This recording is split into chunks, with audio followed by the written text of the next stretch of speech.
Assalamualaikum warahmatullahi wabarakatuh.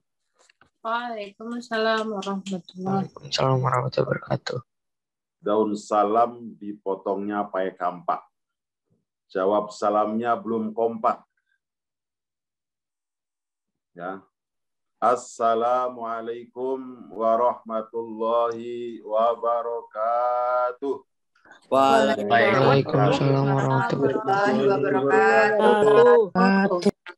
Ya, jawab salam saya, kita doakan sama-sama semoga Allah jadikan anak yang soleh-soleha, berilmu manfaat, bermanfaat untuk di dunia dan di akhiratnya. Amin ya robbal alamin.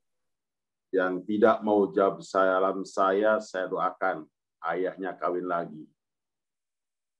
Assalamualaikum warahmatullahi wabarakatuh. Waalaikumsalam warahmatullahi wabarakatuh. Saya lihat masih ada yang belum jawab salam saya.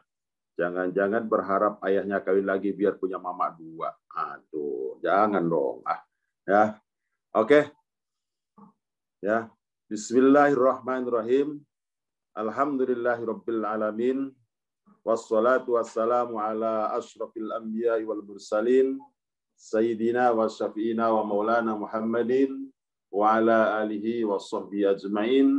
Wa la hawla wa la quwata illa billahil aliyyil azim. Rabbi shrah li sadri wa yassir li amri wahlul 'uqdatam min lisani yafqahu qawli. Rabbi zidni ilma warzuqni fahma. Amma ba'du. Yang sama-sama kita hormati Ibu Kepala Sekolah SMP di Ponorogo 1 Jakarta, beserta seluruh Bapak dan Ibu Dewan Guru, beserta karyawan SMP di Ponorogo 1 Jakarta. Yang sama-sama saya cintai dan saya banggakan anak-anak SMP di Ponorogo 1 Jakarta. Insya Allah. Amin ya robbal alamin.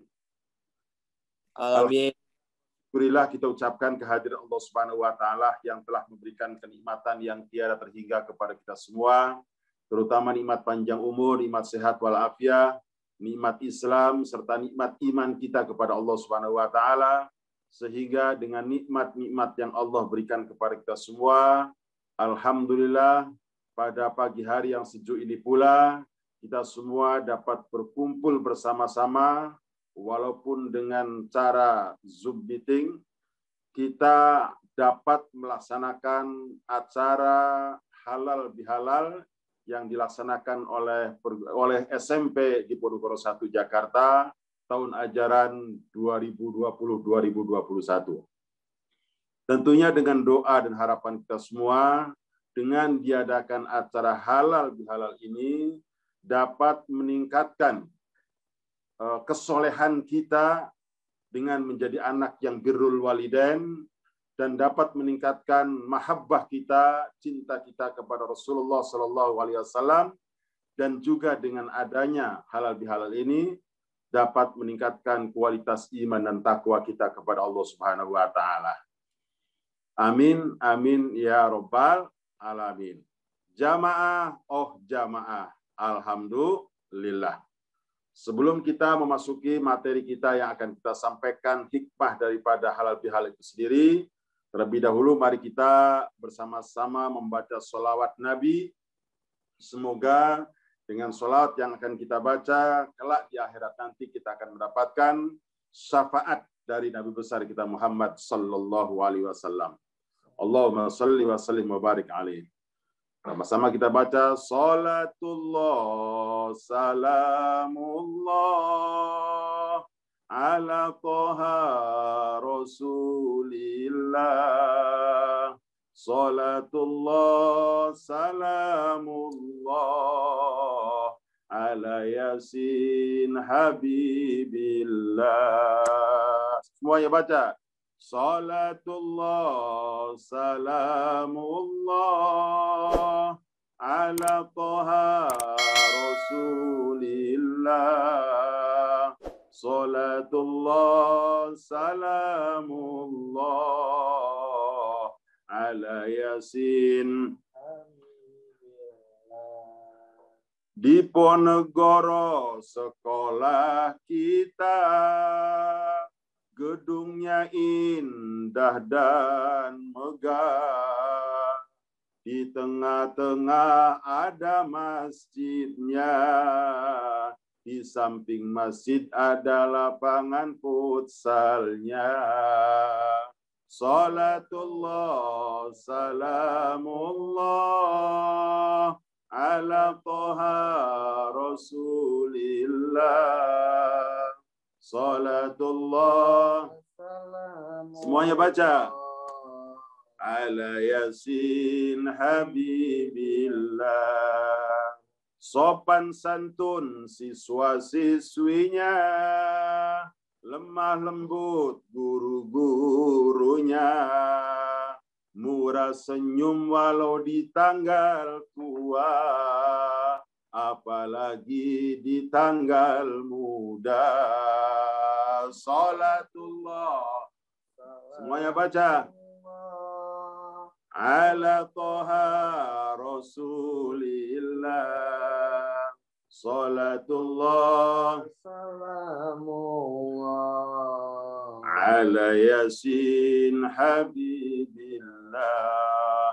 Allah subhanahu wa ta'ala itu Tuhan kita semua. Kita selalu berharap kepadanya. Semoga kita semua jadi anak yang soleh-soleha. Salatullah, salamullah, ala toha rasulillah. Salatullah, salamullah, ala yasin habibillah. Sallu ala Nabi Muhammad. Allahumma salli wa sallim wa barik alaih. Halal bihalal artinya saling maaf memaafkan. Atau dengan kata lain, minta dan memberi maaf. Saling minta dan memberi maaf. Kenapa kita harus mengadakan halal bihalal? Karena meminta dan memberi maaf ini adalah ajaran Islam. Dan kenapa kita harus saling meminta dan memberi maaf? Agar tidak ada dusta di antara kita. Oke? Kenapa? Emang kenapa kalau ada dusta di antara kita? Kalau ada dusta di antara kita, apalagi naudzubillah min dzalik terhadap orang tua kita, maka risikonya bahaya. Apa bahayanya? Ibadah puasa kita, bahkan termasuk sholat kita dan amalan-amalan yang lainnya, tidak akan diterima oleh Allah Subhanahu wa Ta'ala. Oleh sebab itu, sangat penting sekali diadakannya halal bihalal, supaya apa? Supaya tidak ada dusta di antara kita. Rasulullah Shallallahu Alaihi Wasallam bersabda, la yahillu lil muslimin ayyahjuru fawqa thalathin. Faman hajaro fawqa salasin famata dakhalan nar. Kata Rasulullah Shallallahu Alaihi Wasallam, tidak dibenarkan kita sesama muslim, apalagi dengan keluarga kita, apalagi dengan orang tua kita, kemudian tidak mau saling tegur sapa. Ya, tidak mau saling tegur sapa, tidak mau memaafkan dan tidak mau minta maaf. Kata Rasulullah, itu sangat tidak dibenarkan, apalagi sampai lebih dari 3 kali. Kata Rasulullah, kalau sampai lebih dari 3 kali, kita diam-diaman, tidak mau saling memaafkan sampai datangnya ajal kematian, maka kematian kita dianggap mati kafir. Na'udzubillah min dzalik. Oleh sebab itu, perintah Rasulullah Shallallahu Alaihi Wasallam, jangan sampai selesai Ramadan ini masih ada dusta di antara kita. Hilangkan semua kesalahan kita, ya, yakni kita harus meminta maaf kepada orang yang berbuat, kepada orang yang ketika kita berbuat salah kepada mereka. Dan ingat, orang yang baik adalah orang yang selalu minta maaf atas kesalahannya. Dan orang yang lebih baik adalah orang yang ketika mau memaafkan kesalahan orang lain. Saya berharap anak-anak SMP di Ponorogo 1 berjiwa besar. Artinya apa? Ketika kita punya salah, segera untuk minta maaf kepada orang yang bersangkutan. Dan saya berharap kepada siswa-siswi SMP di Ponorogo 1, ketika ada teman kita yang merasa berdosa dengan kita, yang merasa bersalah dengan kita, kemudian kita pun memaafkan kepada mereka. Dengan cara semacam itu, maka kita memiliki sifat akhlakul karimah, yakni perilaku yang terpuji. Dan salah satu di antara perilaku yang terpuji adalah kita harus menjadi birrul walidain, anak yang selalu menyenangkan hati orang tua. Jangan sampai kita menjadi anak yang ukukul walidain. Lawan kata dari birrul walidain adalah ukukul walidain. Artinya jangan menjadi anak yang suka menyakiti hati orang tua. Apa keutamaannya kalau kita selalu menjadi anak yang birrul walidain? Anak yang selalu birrul walidain, selalu menyenangkan hati orang tuanya, yakinlah apa yang kita cita-citakan, maka cita-cita kita akan dikabulkan oleh Allah Subhanahu wa taala. Hidup di dunia akan berkah, di akhirat akan masuk surga. Itu hebatnya orang yang menjadi anak birrul walidain. Sebaliknya, anak-anakku sekalian, jangan kita menjadi anak yang ukukul walidain. Apa artinya? Anak yang selalu menyakiti hati orang tua. Apa bahayanya? Kalau kita menjadi anak yang ukukul walidain, anak yang selalu menyakitkan hati perasaan orang tua, maka hidup di dunia tidak akan berkah. Cita-citanya selalu gagal, dan gagal maning. Ya. Dan yang paling fatal, ketika nanti di akhirat akan dimasukkan ke dalam nerakanya Allah Subhanahu wa taala. Na'udzubillah min dzalik. Oleh sebab itu, dengan momen halal bihalal ini, mari kita semua menjadi anak yang soleh dengan cara jadilah anak yang birrul walidain, anak yang selalu menyenangkan hati orang tua kita semua. Ya, jangan menjadi anak yang ukukul walidain, anak yang suka menyakiti hati orang tua. Na'udzubillah min dzalik. Hadirin jamaah siswa-siswi SMP di Bogor 1 yang Bapak cintai. Orang tua di dalam Islam itu ada 3. Yang pertama adalah bapak dan ibu kandung kita. Yang kedua, dalam Islam orang tua adalah bapak dan ibu guru kita. Dan yang ketiga, yang kalian semua belum punya. Ya, siapakah dia? Dia adalah bapak dan ibu mertua kita. Tiga-tiganya itu adalah orang tua kita. Ketika di rumah, orang tua kita adalah bapak dan ibu kandung kita. Ketika kita berada di sekolah, orang tua kita adalah bapak dan ibu guru kita. Dan begitu juga seterusnya. Bapak dan ibu mertua kita, mereka semua harus kita muliakan.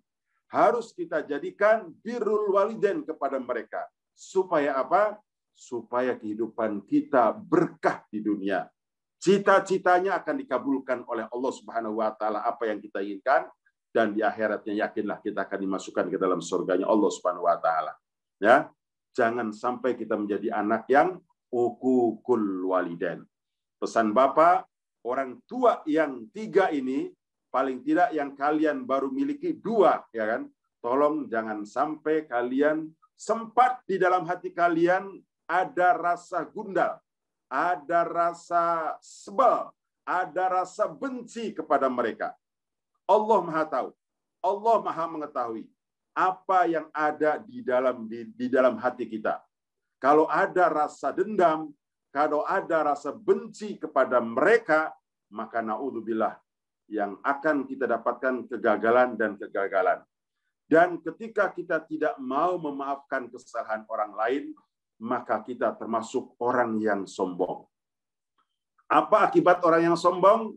Rasulullah Shallallahu Alaihi Wasallam bersabda, "La yadkhulul jannata man kana fi qalbihi mithqala dzarratin min kibar."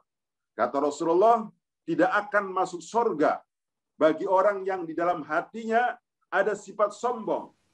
Sombong merasa paling cantik, sombong merasa paling kaya, sombong merasa paling benar, sehingga tidak mau memaafkan kesalahan orang lain. Ingat, kalau sifat itu tetap kita miliki, tidak kita buang sejauh-jauhnya, maka kerugian akan kita dapatkan. Na'udzubillah min dzalik. Semua berharap hidup di dunia ini, kita akan mengharapkan di akhirat nanti masuk ke dalam surganya Allah Subhanahu wa Ta'ala. Anak-anakku sekalian yang dirahmati oleh Allah Subhanahu wa Ta'ala.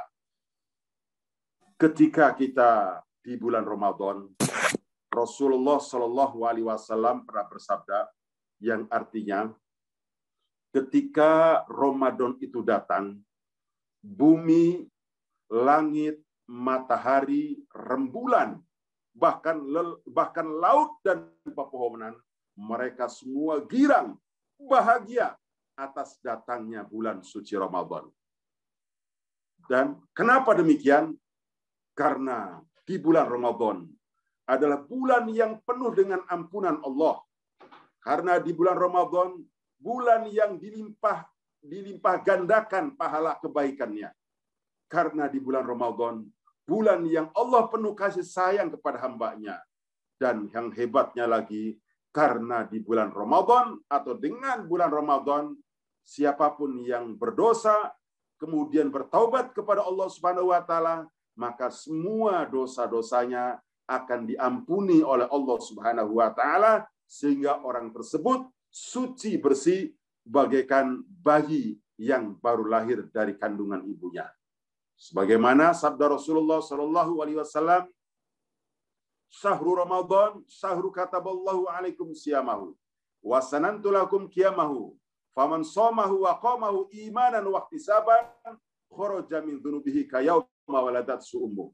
Kata Rasulullah, bulan Ramadan adalah bulan diwajibkannya untuk berpuasa di siang harinya dan disunahkan untuk melaksanakan sholat tarawih dan witir di malam harinya. Dan barang siapa yang bisa mengerjakannya semata-mata karena Allah, karena iman, maka semua dosa-dosanya akan diampuni oleh Allah Subhanahu wa Ta'ala, dan orang tersebut suci bersih seperti bayi yang baru lahir dari kandungan ibunya. Itulah hebatnya Ramadan. Oleh sebab itu, jangan sampai Ramadan yang sudah kita laksanakan, kemudian pahala yang begitu banyaknya ternyata tidak diterima oleh Allah Subhanahu wa Ta'ala. Kenapa? Gara-gara kita tidak mau memaafkan kesalahan orang lain. Dan kita tidak mau minta maaf kepada orang yang pernah kita sakiti. Jamaah siswa-siswi SMP di Pondok 1 yang saya hormati dan saya banggakan. Ketika Ramadan itu meninggalkan kita, ketika akhir Ramadan dan Ramadan meninggalkan kita, apa yang terjadi? Bumi, langit, matahari, rembulan, lautan, dan pepohonan, mereka semua menangis. Mereka semua bersedih ketika ditinggalkan oleh Ramadan. Pantas kemudian Rasulullah Shallallahu Alaihi Wasallam mengatakan dalam hadisnya, "Lau ta'lamu ummati ma fi Ramadana la tamannauhu an takuna sanata kullaha Ramadan." Seandainya umatku, kata Rasulullah, mengetahui fadilah-fadilah, keutamaan-keutamaan, keistimewaan-keistimewaan yang ada pada bulan Ramadan, maka yakinlah umatku akan mengharapkan semua bulan dalam 1 tahun dijadikan Ramadan. Nah ini yang masih banyak belum kita sadari. Ya, kenapa pepohonan, lautan, kemudian matahari, bumi, bahkan termasuk rembulan menangis bersedih? Karena di dalam bulan Ramadan banyak sekali keistimewaan-keistimewaan yang Allah berikan kepada kita semua, kepada kita umat Nabi besar Muhammad Sallallahu Alaihi Wasallam. Ya, kenyataan yang terjadi ketika manusia dengan datangnya bulan suci Ramadan, kemudian dia justru merasa resah, gelisah. Na'udzubillah min dzalik. Dan bahkan yang mengerikan lagi, masih banyak di antara kita ketika Ramadan itu selesai, ketika Ramadan itu berakhir, justru kita malah gembirang dan riak. Jamaah sekalian, siswa-siswi, yuk kita belajar bersama-sama dengan rembulan, dengan matahari, bagaimana caranya agar kita merasa sedih ketika ditinggalkan oleh Ramadan. Jamaah rahimakumullah. Namun demikian, sesuai dengan pesan yang tadi disampaikan oleh Ibu Kepala Sekolah kita, walaupun Ramadan telah meninggalkan kita, tapi yuk sama-sama kegiatan yang biasa, kegiatan yang positif di saat Ramadan, mari kita biasakan di bulan-bulan setelah Ramadan. Bulan Syawal adalah bulan peningkatan amal. Oleh sebab itu, mari yang biasanya ketika di bulan Ramadan kita biasa sholat isanya dengan cara berjamaah, sholat subuhnya dengan cara berjamaah, mari kita laksanakan. Mari kita biasakan di bulan-bulan setelah Ramadan. Karena bulan Ramadan ya sebagian menjelaskan bahwa bulan Ramadan adalah bulan pendidikan, bulan madrasah untuk kita semua. Artinya apa? Ketika kegiatan kebaikan di bulan Ramadan, yuk jangan sampai kita tinggalkan, biasakan pula di bulan-bulan setelah Ramadan. Terutama sholat kita, nak. Terutama sholat kita yang di bulan Ramadan, saya harap ternyata bulan Ramadan, ya saya yakin kalian tidak berani meninggalkan sholat 5 waktu. Bahkan ya saya yakin dengan seyakin-yakinnya kalian ketika bulan Ramadan banyak melaksanakan sholat dengan cara berjamaah. Ya, banyak dengan tadarus Al-Quran. Yuk, sholat kita paling tidak, nak, Isya dan subuh. Isya dan subuh kita kalau bisa sholatnya selalu berjamaah. Kenapa demikian? Rasulullah Shallallahu Alaihi Wasallam bersabda, "Man sholal isya'a fi jama'atin, faka'annama qama nisful laili." Siapa orang yang bisa melaksanakan sholat isya dengan cara berjamaah, kata Rasulullah, maka pahalanya sama dengan orang yang mengerjakan sholat sunnah separuh malam. Anak-anakku sekalian, ada yang mampu di antara kita yang sholat sunnahnya separuh malam. Sholat sunnahnya dari mulai maghrib sampai dengan jam 12 siang, tidak pernah putus. 2 rakaat salam, 2 rakaat salam, 2 rakaat salam, sampai jam 12 malam. Kalau ada di antara kita, yakinlah, kalian termasuk kita semua orang yang mendapatkan limpahan pahala yang berlipat ganda dari Allah Subhanahu wa taala. Tapi saya yakin, dengan seyakin-yakinnya belum ada yang kuat. Jangankan kalian, Bapak sendiri belum pernah melaksanakan dari maghrib sampai jam 12 ya. Maghrib sholat isya, maghrib sholat maghrib dilanjutkan dengan sholat sunnah, kemudian disambung dengan sholat isya, kemudian disambung dengan sholat sunnah sampai dengan jam 12 malam. Saya belum sanggup. Tapi kata Rasulullah, dengan cara mengerjakan sholat sunnah sholat isya 4 rakaat dengan cara berjamaah, maka orang tersebut akan mendapatkan pahala sama dengan orang yang mengerjakan sholat sunnah separuh malam. Allahu Akbar. Jangan pernah tinggalkan. Yang kedua, kata Rasulullah, yang terakhir, Man shallal subha fi jama'atin fakannahu qamal lailu kulluhu. Siapa orang yang mengerjakan sholat subuh dengan cara berjamaah, maka orang tersebut sama dengan mengerjakan, pahalanya sama dengan orang yang mengerjakan sholat sunnah semalam suntuk. Allahu Akbar. Ini yang luar biasa.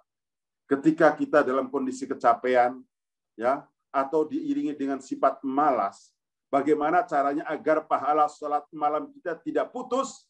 Maka tanamkan. Maka jangan sampai kita tinggalkan. Caranya adalah dengan sholat subuh berjamaah. Masya Allah. Dengan sholat subuh berjamaah, kita akan mendapatkan nilai pahala sama dengan orang yang melaksanakan sholat malam semalam suntuk. Sholat taubat kita kerjakan. Sholat sunnah wudhu kita kerjakan. Sholat sunnah tasbih kita kerjakan. Sholat sunnah tahajud kita kerjakan. Sholat sunnah hajat kita kerjakan. Dan kita tutup dengan sholat witir. Allahu Akbar. Luar biasa. Pahala sholat malam ketika kita bisa mengerjakannya. Ya, lebih-lebih ditambah lagi dengan sholat subuhnya berjamaah. Allahu Akbar. Oleh sebab itu, paling tidak anakku, ketika kita belum bisa atau bahkan kecapean ya dan lain sebagainya, tidak bisa mengerjakan sholat malam, paling tidak anak, sholat subuhnya dengan cara berjamaah. Maka nilai pahala kita sama dengan orang yang mengerjakan sholat sunnah semalam suntuk. Hadis Rasulullah SAW yang dituangkan dalam kitab Nasoihud Diniyah. Mudah-mudahan kalian semua selesai Ramadan dapat meningkatkan kualitas amal ibadah kita ya kepada Allah Subhanahu wa taala. Semakin menambah mahabbah kita, cinta kita kepada Rasulullah dengan cara apa? Dengan cara memperbanyak amalan-amalan yang biasa dikerjakan oleh Rasulullah Sallallahu Alaihi Wasallam. Dan semakin greget lagi, semakin semangat lagi melaksanakan perintah-perintah Allah Subhanahu wa taala dan berusaha untuk menjauhkan segala apa-apa yang telah dilarang oleh Allah Subhanahu wa taala.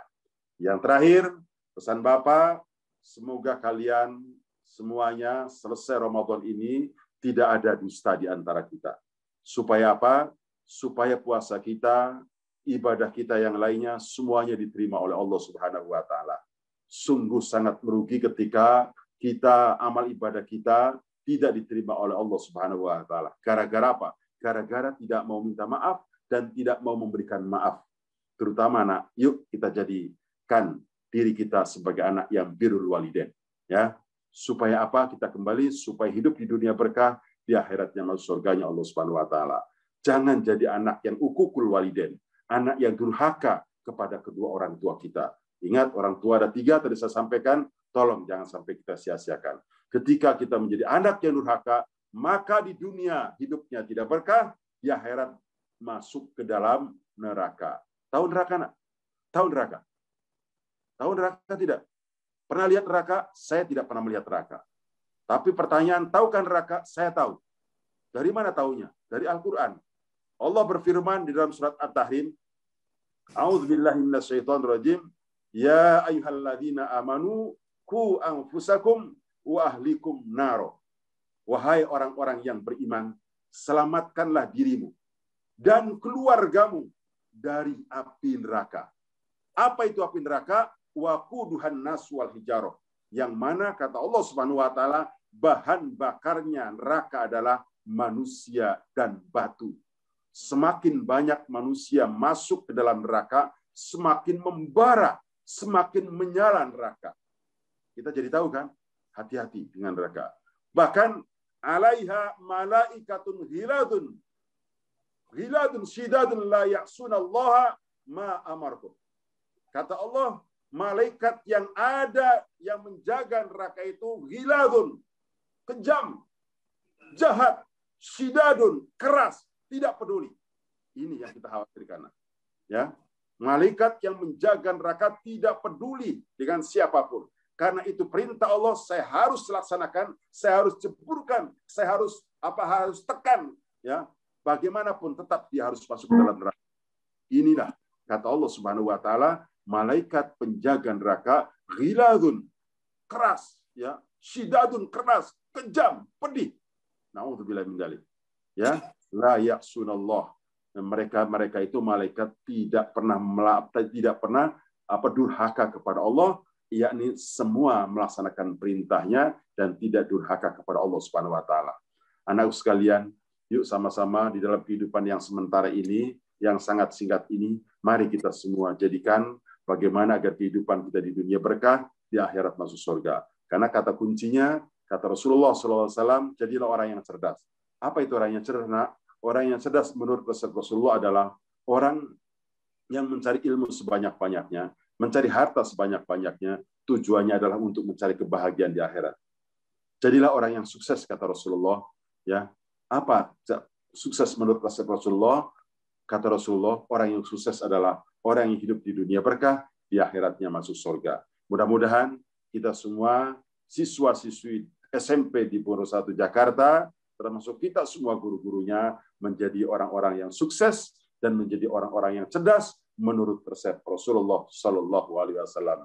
Itu saja barangkali ceramah halal bihalal yang Bapak dapat sampaikan. Semoga dengan acara halal bihalal ini, ya, kita semua menjadi anak yang birrul walidain, ya, bukan menjadi anak yang ukukul walidain. Semoga kita semakin mahabbah kepada Rasulullah dan semoga meningkat amal ibadah kita. Kebiasaan kita di bulan Ramadan akan kita biasakan di bulan-bulan berikutnya. Amin ya rabbal alamin. Akhirul kalam, mohon maaf atas segala kesalahannya. Wallahul muwaffiq ila aqwamit thoriq. Assalamualaikum warahmatullahi wabarakatuh.